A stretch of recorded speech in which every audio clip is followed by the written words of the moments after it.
نہ کوئی مقرب ہوں ضرورت ہے پھر ہوں کی ہے فرمایا یا خدا ہوتا یا مصطفیٰ ہوتا ہے یا خدا ہوتا ہے یا مصطفیٰ ہوتا ہے. ارے تو زمین پہ بیٹھ کے ایسا تصرف فرماتے ہیں پھر ان کو تو کہے میرے جیسا نبی ہے یہ کیسے ممکن ہو سکتا ہے. اعظم چشتی نے کیا کہا تھا بڑا خوب فرماتے ہیں بیٹھا ہے چٹائی پہ مگر عرش بری ہے. کہتا ہے میرے محبوب کی شان یہ ہے بیٹھے زمین پر چٹائی کے اوپر ہوتے ہیں معاملات رب کی بارگاہ میں ہیں. یہ جو اعتراض کرنے والے ہیں ان کو بتاؤ کہ وہ جب بشر کہتے ہیں اس وقت معاملات اور ہوتے ہیں جب وہ اپنے آپ جب وہ حالت مالکی میں ہوتے ہیں اس وقت معاملات اور ہوتے ہیں جب وہ حالت حقی میں آتے ہیں معاملات تبدیل ہو جاتے ہیں. آخر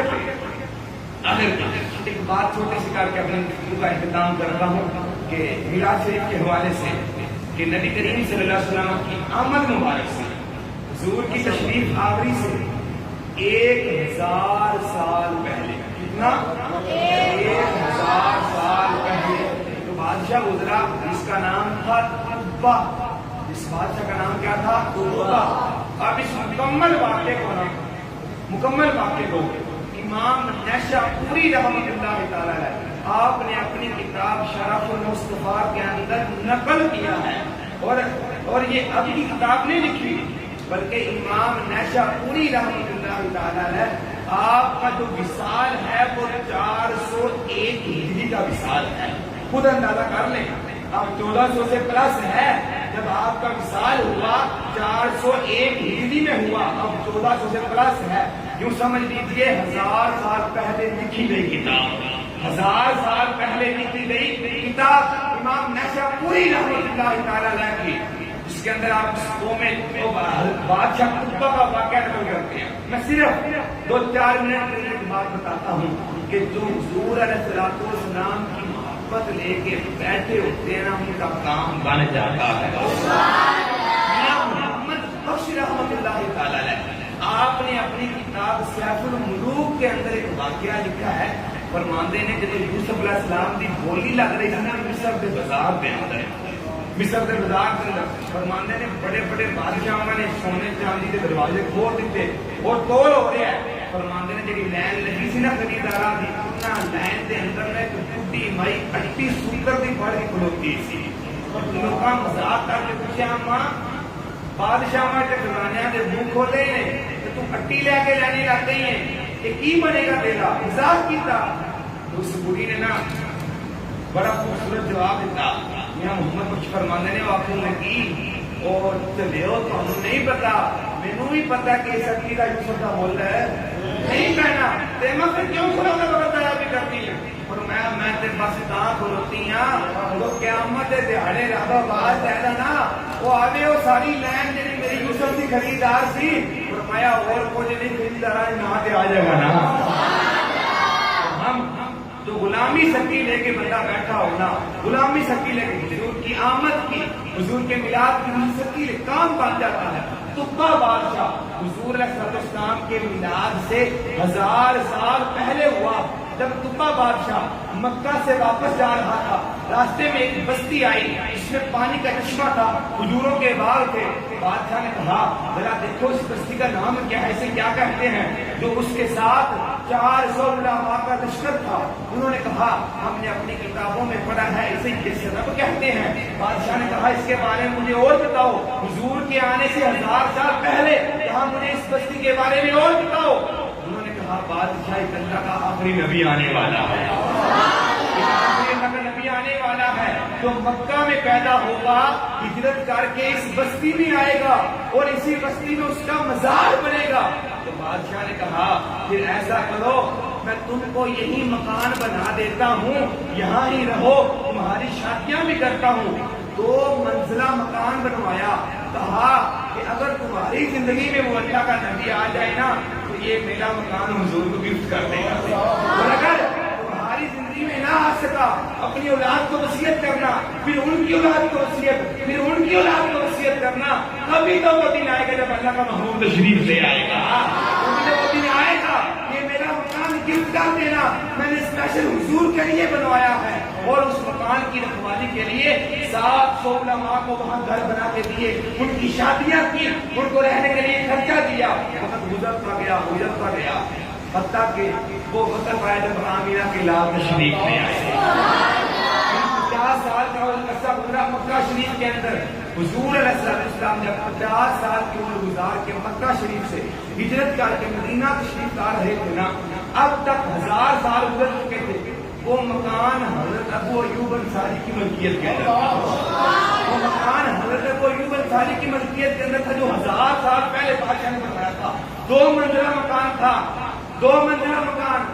کہتے ہیں نا ماڑی کنڈی تھی خوش وقت, وہ ماڑی کنڈی نہیں تھی, وہ 1000 سال پہلے کا سجا ہوا بڑا بہترین مکان تھا اور 2 منزلہ مکان تھا. 2 منزلہ مکان. ابو ایوب انصاری ان علماء کی نسل در نسل سے آ رہے تھے اور اس وقت نا 1000 سال پہلے طبا بادشاہ نے ایک خط لکھ کے اس کو مہر بند کر دیا تھا. کہا جب اللہ کا نبی تشریف لے آئے یہ مکان بھی دے دینا اور یہ میرا خط بھی اللہ کے محبوب کی بارگاہ میں پیش کر دینا. وہ خط ابو ایوب انصاری رضی اللہ تعالیٰ عنہ آپ نے سنبھال کے رکھا ہوا تھا اور آپ ہر روز گھر کی صفائی کرتے تھے. لوگ کہتے وہ ایوب انصاری ایڈا نے گندا ہی نہیں ہوتا, ہر روز ہی صفائی کرتے ہو. فرمایا ساڑھے باؤ اجداد یہی نصیحت سے کہ نبی آ رہے ہیں, ابھی آ سکتے ہیں. میں ہر روز صفائی کر کے آنے والے نبی کا استقبال کرتا ہوں. حتیٰ کہ نبی کریم صلی اللہ علیہ وسلم جب ہجرت فرما کر مکہ سے مدینہ تشریف لا رہے تھے, ابھی مدینہ سے کچھ دور تھے میرے آقا علیہ السلام کہ حضرت ابو ایوب انصاری نے نا وہ خط اپنے غلام جس کا نام تھا ابو لیلا اس کو دیا. فرمایا جاؤ یہ خط لے کے حضور کی بارگاہ میں آگے سے جاؤ اور خط دو تاکہ مصطفیٰ کریم علیہ السلام کو سمجھ لگ جائے, پتہ لگ جائے کہ میں نے اپنے غلام کے گھر میں ٹھہرنا ہے. ابو لیلا خط لے کر مدینہ شریف سے نکلا. حضور علیہ السلام سامنے تشریف لا رہے ہیں. حضور علیہ السلام کے پاس گیا. اب ابو لیلا نے اس سے پہلے حضور کو نہیں دیکھا تھا, نہ حضور علیہ السلام نے اس سے پہلے ابو لیلا کو دیکھا تھا. جو یہ ابو لیلا گیا اور وہاں جا کے حضور سے پوچھنے لگا, یار سنیا نبی تو ہجرت کر کے آ رہے ہیں, کس طرح آ رہے ہیں؟ نبی کریم صلی اللہ علیہ وسلم مسکرا کے فرمان لگے تیرا نام ابو لیلا دے نہیں, تیرا نام ابو لیلا دے نہیں. عرض کی تھی کہ نام میرا نام ابو لیلا ہی تو ہم دل سے ہے, ذرا توجہ کے ساتھ سننا. ابو لیلا کہتے ہیں میرا اور مزید معاملہ عجیب ہو گیا. حضور نے فرمایا کہ تیرا نام ابو لیلا دے نہیں. عرض کی تھی حضور میرا نام ابو لیلا ہی ہے, تسی کون ہو؟ نبی کریم علیہ السلام نے فرمایا مینوں چھاٹ کے دس میرے غلام کا خط بھی تھے. حضور آئے نہیں, حضور کی ماں سے بھی پہلے, حضور کے باپ سے بھی پہلے, حضور کے دادا سے بھی پہلے ایک بادشاہ نے آمد مصطفیٰ کا تذکرہ کیا تھا. میرے آقا علیہ السلام نے فرمایا بتاؤ وہ خط کہاں ہے جو 1000 سال پہلے میرے غلام نے لکھا تھا. اس نے خط پیش کر دیا. نبی کریم علیہ السلام نے خط جب کھولا نا اس خط کے اندر دیگر عبارات بھی حضور کے اوصاف لکھے ہوئے تھے, لیکن طبا بادشاہ نے میری گل کی تھی نا اس خط کے اندر لکھی سی اس کا خط ایک لائن کا مطلب ہے دسنا. طبا بادشاہ لکھیا سی حضور میں تانوں بھی منیا, جیڑی اللہ نے تانوں کتاب قرآن دینی نا وہ بھی منیا, میں تہاڈے دین نو بھی منیا. اور اس نے بڑی کمال کی بات کی. اس نے کہا حضور اگر آپ میری زندگی کے اندر ہی دنیا میں تشریف لے آئے حضور میں آپ کے ہاتھ پر کلمہ پڑھ کے مسلمان ہو جاؤں گا. لیکن حضور وَإِلَّمْ أَدْرَكْتُكَ حضور اگر میں تانوں نہ پا سکیا, اگر میں فوت ہو گیا میرے جان تو بعد تشریف آئے, حضور میں خط لکھ کے جا رہا ہوں, میں تہاڈا غلام ہاں. اور کیت کی فاشفع لی یوم القیامہ ولا تنسنی. بادشاہ کا کملی والے میں ہر شہر اقرار پہ کرنا, غلام بھی تو ہٹا ہوا, تھوڑی کتاب بھی مننا, اسلام بھی مننا. حضور 1000 سال پہ پہلا لکھنا وا کملی والیا جو روزے محشر رب دی بارگاہ اندر رب تعالیٰ فرمائے اٹھ سونیا دس کیڑا کیڑا تیرا سی, تیرا امتی کیڑا کیڑا سی. حضور تے اشارہ فرما کے آکھو آ بھی میرا سی, آ بھی میرا سی, آ بھی میرا سی. حضور صرف اینی عرض ہے کہ جب اشارہ کر رہا ہو نا کہ نکا یا اشارہ کر کے آخر مولا آ بھی میرا سی. بلا تنسنی. امام نشاء نے لفظ لکھے ہیں فرماتے ہیں رضی حضور رب دی بارگاہ اندر مینوں بلا تن سی نہیں سونیا مینوں بھول نہ جایا جے میرا بھی رب کے سامنے ذکر کر دیا کرے یا اللہ جویں دا بھی سی گناہگار سیاکار بدکار 1000 سال پہلا مینوں ویکھیا بھی نہ سو اس کے باوجود سونے اللہ میرا گلا پہ کرتا سی یا اللہ انہیں بھی بخشش فرما دے میرے مصطفیٰ کریم اسلام نے خط لکھ کے جب خط پڑھا اس کو بند کیا پھر حضور نے فرمایا صحابہ گواہ ہو جاؤ میں اس بادشاہ کو اپنے ساتھ جنت میں لے کے جاؤں یار اگر حضور کی آمد سے قبل 1000 سال وہ حضور کا امتی تو نہیں تھا نا ویسے وہ کسی اور نبی کی امت ہوگا حضور کا سب اسلام کا امتی نہیں تھا اس کے باوجود 1000 سال پہلے حضور آئے نہیں نہ ماں نہ باپ نہ دادا اس وقت 1000 سال پہلے اگر کوئی حضور کے آنے کا تذکرہ کرے میرے آقا فرماتے ہیں ساتھ جنت میں لے جاؤں گا امت محمدیہ کی جو شان ہی برابر بنا ہے امت محمدیہ کا مقام ہی برابر بنا ہے اگر آج کا مسلمان حضور کو ماننے والا بھی ہو حضور کا کلمہ پڑھنے والا بھی ہو قرآن پڑھنے والا بھی ہو مصطفیٰ جان رحمت پہ لاکھ السلام کہنے والا بھی ہو سب سے اولا والا ہمارا نبی کہنے والا بھی ہو آج کا اگر کہے کملی والا آ گیا پھر اس پہ شرک کے فتوے نہیں لگیں گے پھر اس پہ بدعت کے فتوے نہیں لگیں گے بلکہ 1000 سال کہنے والے کو اگر جزا ملتی ہے ابو لہب جو کافر تھا اگر اس کو جزا ملتی ہے تو سنیاں مجھے بھی عامر مصطفیٰ کا ذکر کرنے کی میرا خدا جزا اور انشاءاللہ روز قیامت رب تعالیٰ کی بارگاہ میں حضور شناخت فرمائیں گے نا تو حضور فرمائیں گے انشاءاللہ فرمائیں گے ظاہر پاک کے وسیلے سے کہ مولا کریم آج بھی جماعت بیٹھی ہے دھیمے دھیمے سی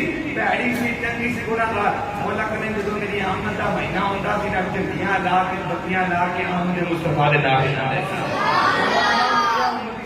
بخشش فرما دے سہارے میں محترم یہی دعا ہے اللہ وحدہ لا شریک تا قیامت کے قدم آخر اپنے اس ادارے سے وابستہ رکھے اور فیض حاصل کرنے کی توفیق عطا فرمائے رکھے اور ہمارے اساتذہ کرام بالخصوص صاحبزادہ پیر احمد کمال سیاد صاحب متى ذلہ العالیہ تعالی امورہ آپ کا سایہ ہمارے پر برقرار دیر قائم دائم فرمائے آمین جاہ نبی آمین